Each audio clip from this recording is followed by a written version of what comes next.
Yeah. Who left the appearance? Right, I'm trying to think. I'm going to go Sika Manu by about 20. Okay, how about you, David? Yeah, I think I'm going to have to go Sika Manu as well.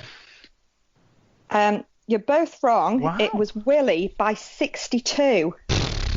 Wow. 165 to 103. No way. Yeah. Okay, so... Danny Tickle scored 488 goals. No, sorry, 1,021 goals. He played 488 games. 1,021 goals. That is phenomenal. 5 drop goals. Yeah. I remember him kicking a drop goal in a playoff game against Leeds for Wigan. Or it might have been a late season game, not a playoff game. But yeah, there you go. Anyway. Right. One other second rower we've discussed. Described here in the question as a drug cheat forward turned hard man, eventually descending into thug, Gareth Hawk. How many clubs has he played for? Oh, you first on this one, David. Thanks. So let's try and weigh this up. 2, 3, 5. Okay, and Mark?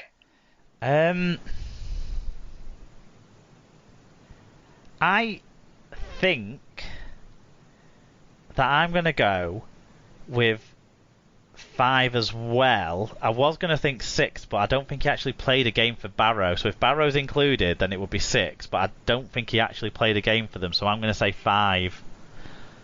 You're both correct, but Mark, you've now just ruined the next question. Oh, sorry, Sarah. Which was, who did he sign for but never play? Oh. I am sorry. Shall we name his clubs as the next question? Go on then, name his clubs. Well, Wigan, Lee, Featherstone, Widnes. Salford is the last one. Salford. Yeah. Yeah. And almost Barrow. Sorry, Sarah. I mean, I would have got that right. Would you have got that right, David? No. I mean, yeah. Okay, and on to our final second row, whose so name the scores has... at the moment are 5 apiece. Are they? Oh, I thought David had 5 and I had 4. I've got you down as both having 5. Right. Well, the tension couldn't be higher then. We've both got 5. This is exciting. Okay, so a player that we have mentioned, but we haven't actually discussed him. The Toronto salary cap man himself, Sonny Bill Williams. Has he played more league or more union club matches? Ooh. Who's first? David? Yes. Did I not go Gareth Hawk? Oh. Yeah, but my question was the next question that I ruined. But I'll go first. No, that's fine. I'll go first. More league or union club matches? Yep. I would say the way you... I'm not going to explain my answer. Club matches league. Right. David? I'd say what then, in the interest of us being on the same point, we want to make it interesting. I'm going to go union. It was actually more league matches, 120 to 103. My thinking is, in union, they tend to be centrally contracted to the national side, so they would restrict how many club matches he played. That was my thinking of that. Okay, and did he play more league or union internationals? So David's first on this one. I'll go union. I'm going to have to go union as well. Yeah. Oh, in the interest of us. Oh. You've got one final question to pull it back, David. Okay. It was 12 for league and 58 for union. So it all hangs on this one. How many heavyweight pro boxing fights did he have? And it's Mark to go first. God, I've got no clue. 8.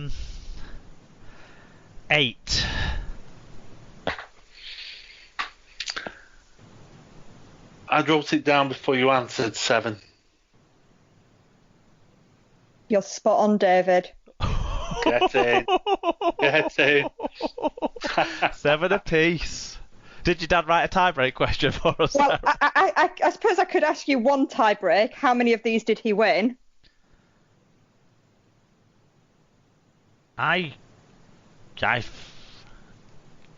a feeling he was undefeated. So but I don't know. I'm gonna go 6 of the 7 he won. David? I'll go 7. David, you are right. Oh, there you go. Why didn't you stick with 7, Mark? I don't know. I wanted to give us a different opportunity, I guess, to have something else throw up there. But yeah. Oh well. Well done, David. You won by a sliver there. Just about, yeah. It's a relief. I thought I'd really embarrassed myself, so I'm thrilled at winning.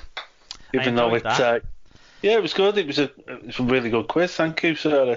And I guess it does throw out the last person there, Sonny Bill Williams, who we've mentioned loads, but we haven't really sat back and talked about just how revolutionary he was when he first came onto the stage. I mean, what I was saying about David Fafita in 2020 is what I would have been saying about Sonny Bill Williams back in 2004-ish.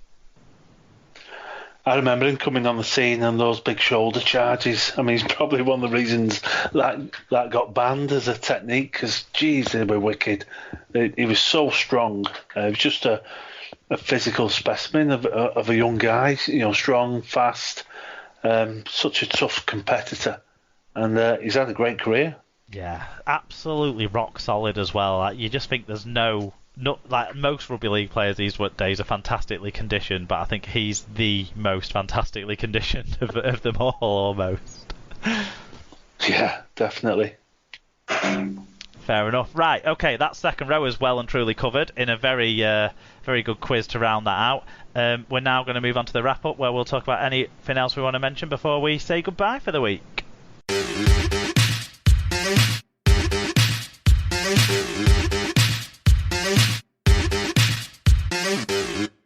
So, time for sort of SLP recommends and also talk about our weeks. I guess the week has been slightly different to other weeks we've talked about recently, because it was Easter weekend, and so we had the long weekend where none of us would have been working, the kids wouldn't have been at school and that sort of thing. But David, let's start with you. Let sort of tell us about your life in lockdown, as it were, and also if you could give us a bit of an insight, because your young lad Jamie plays at St Helens. He's in the academy there, went on the academy tour last year to Australia, promising front rower. I think, I've said this to you before, I think he could do a job as a sort of rangy, tall second rower, but they're building him up and he's going to be too big for that position very soon if he isn't already. So tell us a little bit about what's going on with what Jamie's doing as well to keep his conditioning up for the academy season ahead, but also about your life in lockdown.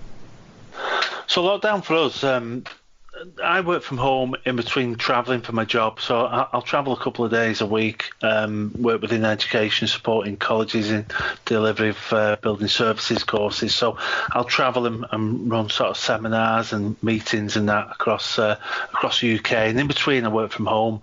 So I was fully set up to work from home anyway. I have a lot of Skype calls with centres and so on. So really in that respect it's just continued. It's just that my role's gone a bit more online than it would be normally without the travel. Albeit a bit like everyone else, you start getting a bit fed up just being at home all the time, and you want that interaction with others and to get out there. So it's driving me a little bit nuts, but I've got a little dog, so we'll get out with the dog most days, and so we'll get the fresh air, get me exercise. I like to cycle as well, so I wasn't too good a couple of weeks ago. I was off colour, and we spoke about possibly joining a couple of programs ago, but I wasn't very well. I don't know if it was COVID or not. There's no way of knowing, but it may have been.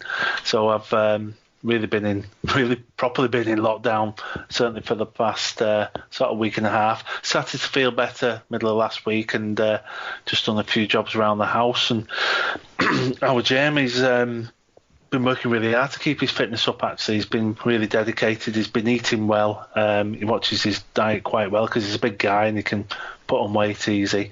But he's been eating well, and he's been going out training probably a couple of times a day, sometimes early morning.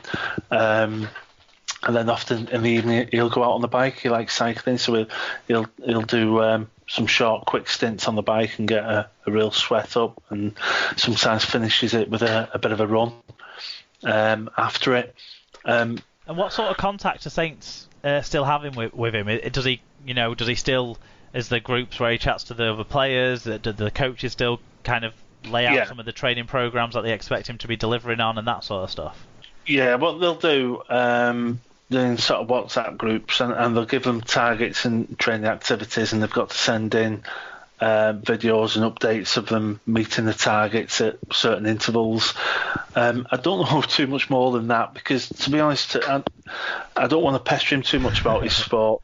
It's because I've been there myself. I know it can dominate your life if you're not careful. All you do is train, play, train, and then every conversation everyone wants with you is about rugby, and they talk about it, and you need that break away from it. And being a parent, I don't want to be another coach or another person just pestering over it. I'll talk a little bit. But, I was going to say it must be hard for you. Yeah, well, I'm really interested in. League.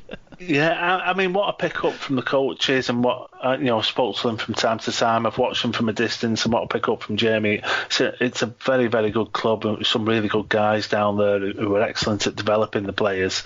So he's in really good hands, and I just want to leave them to it. I don't want to pester them. I don't want to pester him. Just want them to get on with it, and me to act.